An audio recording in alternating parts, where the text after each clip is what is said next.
जाने दीजिए। कलश को मंदिर में ले जाकर अपना पति धर्म निभाना है मुझे। अपना पति पत्नी का रिश्ता बचाना है मुझे। मंदिर में जब इस कलश से जल चढ़ा पाऊंगी तभी 7 जन एक साथ रहेंगे ना। मैं और मेरे पति बाबू आपके आगे हाथ जोड़ती हूँ, प्रार्थना करती हूँ आपसे, जाने दीजिए मुझे। काका, अगर बौंदता को कुछ भी हुआ, कुछ भी, तो उसके जिम्मेदार आप और आपकी रूढ़िवादी सोच और परंपराएं होंगी। पर कितना बोलता है अनिरुद्ध? कुछ नहीं होगा बहू को। कुछ नहीं कैसे काका? बौंदता ने ना दूध पिया है, ना खाना खाया है। वो सुबह से कहाँ है किसी को नहीं पता। ना बिहारी को अपने छोटी मालकिन के बारे में, ना कोयली को अपनी बहू रानी के बारे में। किसी मुसीबत में हुई तो याद आया मालिक? क्या क्या बिहारी? मनोरमा जी के ससुराल वाले वो शिव जी के मंदिर में जाकर वो कठिन व्रत, उससे जुड़े उपवास के बारे में बातें कर रहे थे। कैसा व्रत बिहारी? कहाँ पर है ये मंदिर? छोटे मालिक, पहाड़ी की चोटी का जो शिव मंदिर है वहाँ। पहाड़ी की चोटी पर है मंदिर। बौंदता,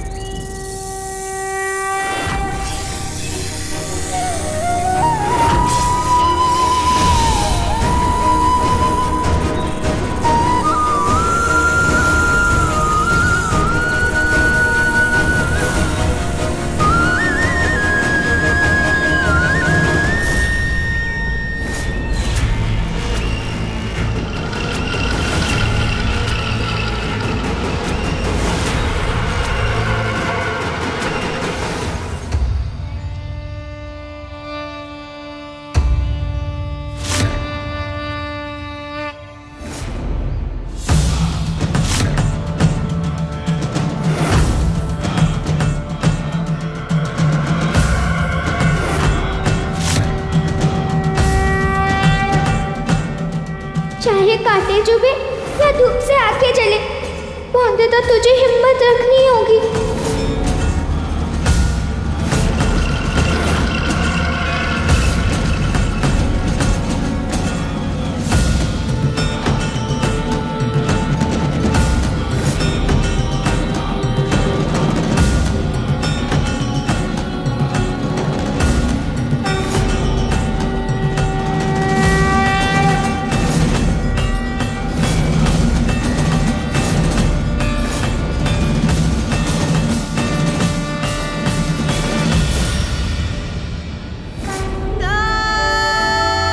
बौंदता! रुक जाओ बौंदता!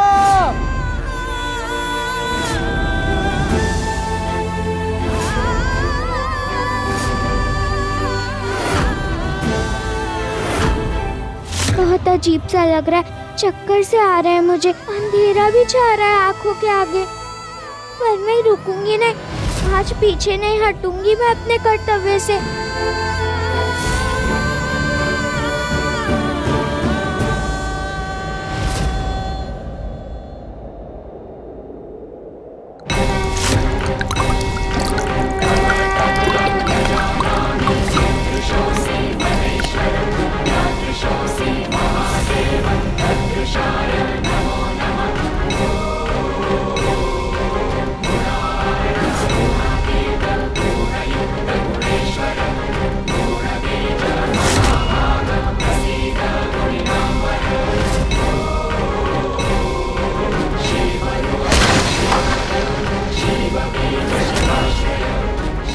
घंटी तो बहुत ऊंची लगी है, हाथ ही नहीं पहुंच रहे हैं मेरे।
बौंदिता, बौंदिता ठीक हो ना तुम? कुछ बोलो ना बौंदिता, कितना खून भी बहा होगा कांटा।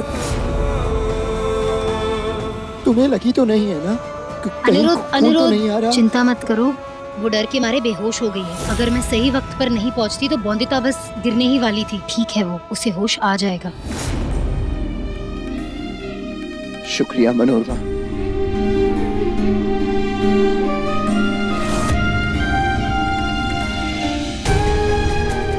मैं कैसे धन्यवाद करूं तुम्हारा?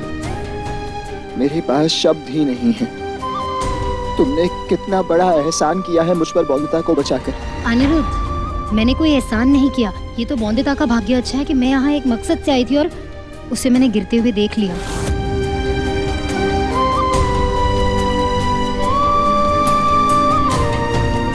पर अनिरुद्ध, तुम्हें बौंदिता को लेकर बहुत सावधानी बरतनी होगी। बौंदिता बहुत जुड़ी हुई है तुमसे और सच मानो तो तुम भी उससे बहुत गहराई से जुड़े हुए हो। सही कहा तुमने। समय के साथ बौंदिता मेरे जीने की वजह बन गई है। और देखो ना कैसे मेरी बौंदिता बाल विवाह के दुष्परिणामों को झेल रही है, उनसे जूझ रही है। बाल विवाह से मिलने वाले सारे दर्द अकेले सहने पड़ रहे हैं उसे।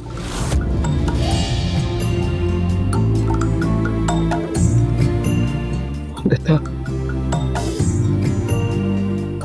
लेकिन अब और नहीं।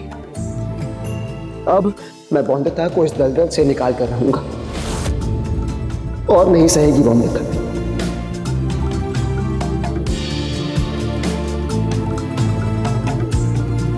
मैं समझ सकती हूँ अनिरुद्ध। बौंदिता तुम्हारे जीवन का मकसद है और मैं दिल से चाहती हूँ कि इस मकसद को पूरा करने में तुम सफल रहो।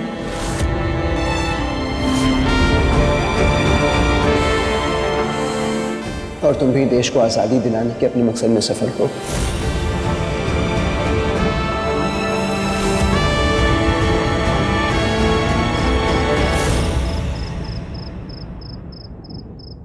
कुछ खफा हूँ, कुछ दुखी हूँ, नाराजगी है तुझसे, फिर भी कोई डोर है जो बांधे हुए हैं तुझसे। कीमती सी चीज जैसे गुम हो गई है मुझसे। क्यों न जाने तेरी चिंता हो रही है मुझे। हर घड़ी अब क्यों है ध्यान तेरा। रिश्ता तेरा मेरा, रिश्ता तेरा मेरा, रिश्ता तेरा मेरा, रिश्ता तेरा मेरा। बौंदिता, हमारे पति पत्नी के रिश्ते को संभाले रखने के लिए जिस दर्द से तुम गुजर रही हो उसे देखकर मुझे अच्छा नहीं लगता बौंदिता। पीड़ा होती है मेरे मन में, बुरा लगता है मुझे। बौंदिता, तुम ही बताओ, मैंने कितने तरीकों से तुम्हें समझाने की कोशिश की ना। क्या क्या नहीं किया, कैसे कैसे नहीं समझाया, पर तुम समझ ही नहीं रही हो बौंदिता। तब कैसे समझाऊं तुम्हें? जानती हो, तुम्हारी तकलीफ, तुम्हारे आंखों में प्रश्न दिखते हैं मुझे, अनेकों प्रश्न, और वो मुझे परेशान करते हैं बौंदिता।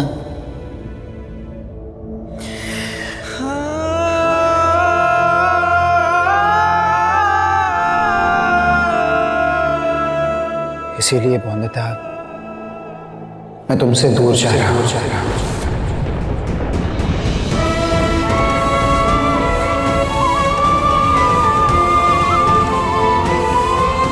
शायद हमारी दूरी तुम्हें हमारा जिम्मेदारी वाला रिश्ता समझा।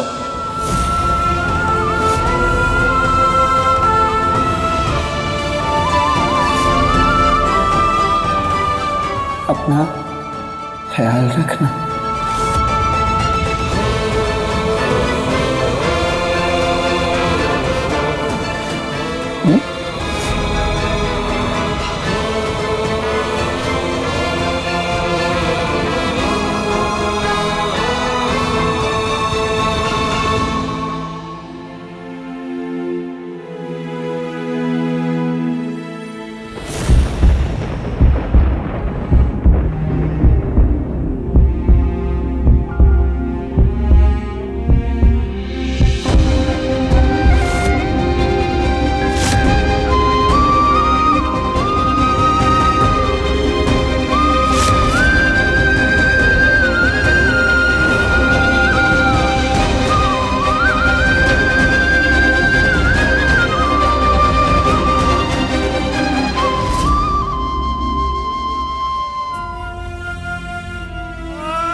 पूरा कर दिया था मैंने, फिर उसके बाद फिसल गई थी मैं पहाड़ से। उसके बाद किसने बचाया मुझे और घर कैसे आई मैं? कुछ याद क्यों नहीं आ रहा मुझे?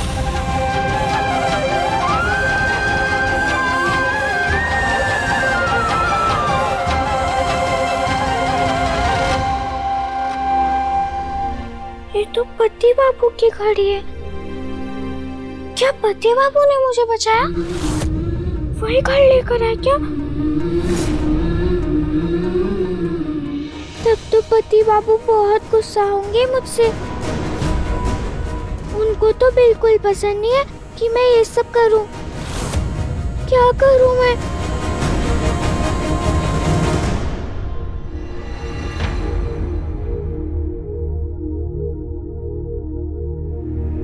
नीचे तो बिल्कुल शांति है, इसका मतलब पति बाबू भी गुस्सा नहीं है।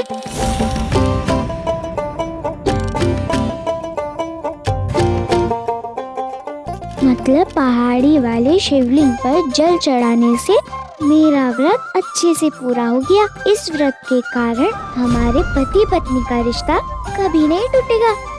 इस जन्म में क्या, 7 जन्म साथ रहेंगे मैं और पति बाबू।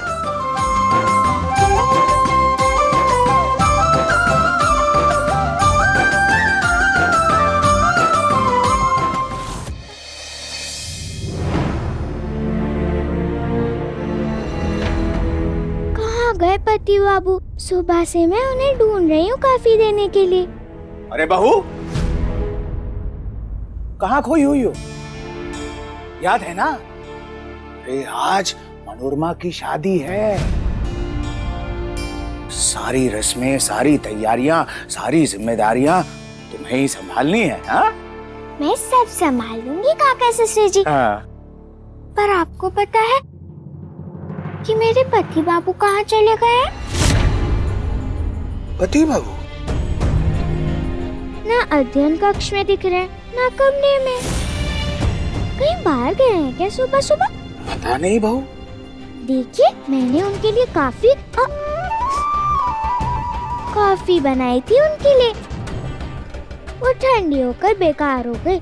अरे हाँ, ठंडी तो हो गई।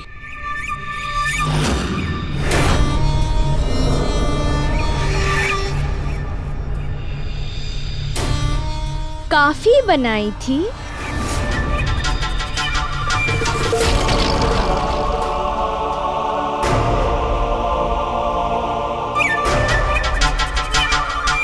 मालूम है ना बॉन्दिता, अरे जब इंसान का शरीर ठंडा पड़ जाता है तो हम कहते हैं कि इंसान मर गया है। वैसे ही तेरे और तेरे पति बाबू का रिश्ता भी ठंडा होकर मर गया है। संपूर्ण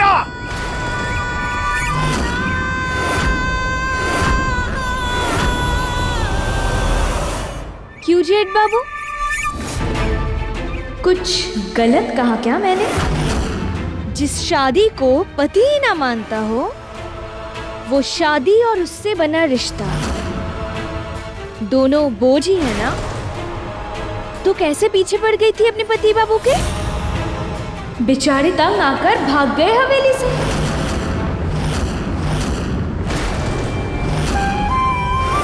बॉन्दिता, अपना ही घर छोड़कर चले गए हैं तेरे पति बाबू,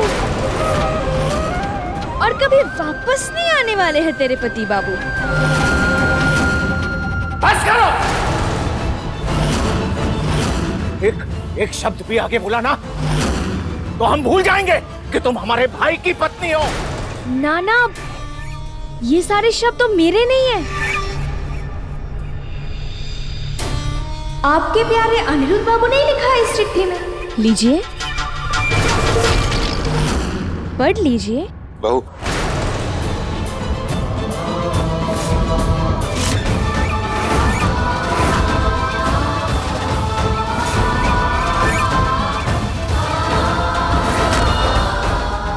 मैं घर छोड़कर जा रहा हूँ, लेकिन किसी को भी मेरे जाने का जिम्मेदार ना ठहराया जाए। मैं कब लौट कर आऊँगा ये नहीं कह सकता, इसीलिए मुझे ढूंढने की कोशिश ना करें। आपका अनिरुद्ध।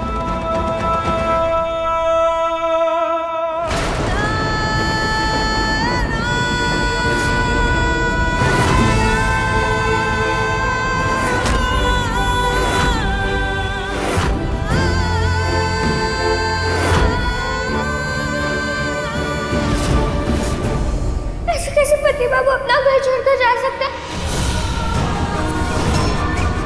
उन्होंने तो हमेशा मुझे सिखाया मुश्किलों से डरकर भागना नहीं चाहिए। हमेशा उन्होंने कहा कि मुश्किलों से डटकर सामना करना चाहिए।